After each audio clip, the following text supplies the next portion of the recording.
अस्सलाम वालेकुम। दशरा के किचन में आप लोगों का वेलकम। आज मैं बना रही हूँ कद्दू गोश्त, लौकी गोश्त भी बोल सकते हैं, शोरबे वाला गोश्त बना रही हूँ। तो इसके लिए जो जो इंग्रेडिएंट्स चाहेंगे मैं आपको साथ के साथ बता देती हूँ। मेरे पास 1 kg जो है मटन है, बोन के साथ मैंने मटन लिए। उसके बाद मेरे पास यहाँ पे 2 छोटे मीडियम साइज़ के मतलब प्याज हैं।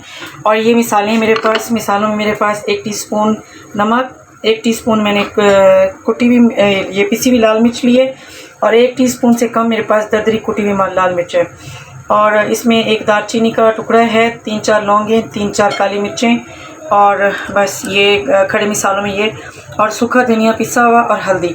सबसे पहले जो है हम इसमें गोश्त ऐड कर देते हैं। और इसके अलावा मेरे पास यहाँ पे 2 टमाटर भी हैं। तो साथ साथ चीज़ें डालते हैं। प्याज डाल देते हैं, और साथ ही जितने भी मिसाले हैं मैं इसी टाइम सारे डाल दूँगी।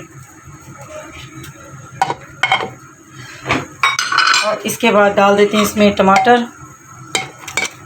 ऑयल अभी मैं नहीं डाल रही, जब इसको मैं 10 मिनट के लिए कुकर जो है ना मीडियम फ्लेम पे रख देती हूँ। 10 मिनट के बाद इसको जो है देखते हैं, और 1 गिलास पानी डाल के बस इसको जो है कुकर को चढ़ा देते हैं। और उसके बाद बाकी जो है ना इसके में प्रोसेस जो है घी का, और साथ में जो है लौकी कद्दू जो मैंने डालना है इसमें वो भी डाल देंगे। देखिए मैंने इसको जो है ना ओपन कर लिया है कुकर खोल के। अब इसमें मैं 3 टेबल स्पून जो है ना ऑयल डाल देती हूँ। आपके अपने ऊपर है, आप जितना ऑयल खाते हैं, घी डालते हैं वो डाल सकते हैं। अब इसको इसी में कद्दू जो है वो मैंने काट के रखे, उनके बीज निकाल लिए थे मैंने। दरमियान वाला जो सख्त वाला पार्ट होता है वो निकाल लिया था। तो इस तरीके से जो है ना मैंने इसकी कटिंग कर ली है कद्दू की। जितना पूरा नहीं निकाला, बीजों के साथ थोड़ा सा निकाला जो सख्त वाला पार्ट होता है। तो बस इसको इस तरह से डाल के कद्दू को और गोश्त को भून लेते हैं। इसका पानी सूख जाएगा 2 मिनट के बाद भुनाई के साथ। मिसाले वगैरह भी अब चख लीजिएगा, नमक मिर्चें, तो इनको अच्छे तरीके से तेज़ फ्लेम पे भून लेते हैं। भुनाई के दौरान मैं इसमें अदरक लहसुन का 1 टेबल स्पून जो है वो डाल रही हूँ। अभी भुनाई जारी है जी।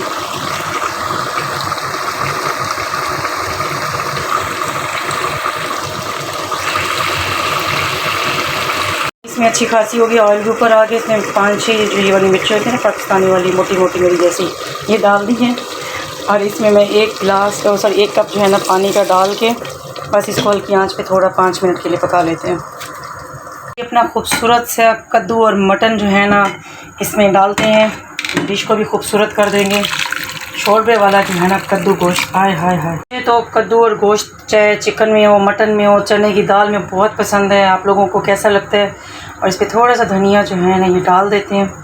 मज़ेदार सा, गर्मियों की भी सौगात है। और जो है ना कद्दू शरीफ तो रसूल सल्लल्लाहु अलैहि वसल्लम को भी बहुत पसंद है, और मुझे खुद भी बहुत पसंद है। पता नहीं क्यों इसका टेस्ट मुझे बड़ा अच्छा लगता है।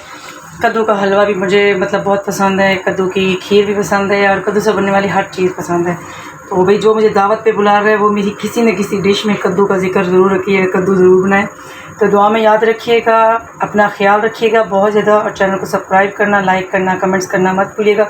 और कद्दू शरीफ और मटन या चिकन जो भी बनाए मुझसे मेरे कमेंट्स में ज़रूर मुझे बताएगा। और इस रेसिपी को भी ट्राई कीजिएगा, इंशाल्लाह आपको ये बहुत ज़्यादा पसंद आएगी। और खुशबुएँ ऐसी लज़ेदार किस्म की आ रही हैं। और बिल्कुल एंड में जो है ना मैं डालती होती हूँ थोड़ा सा जो है पिसा हुआ गरम मसाला होता है ना, वो इस तरीके से थोड़ा डाल दें, और उसकी जो है लज़्ज़त ही कुछ और हो जाती है।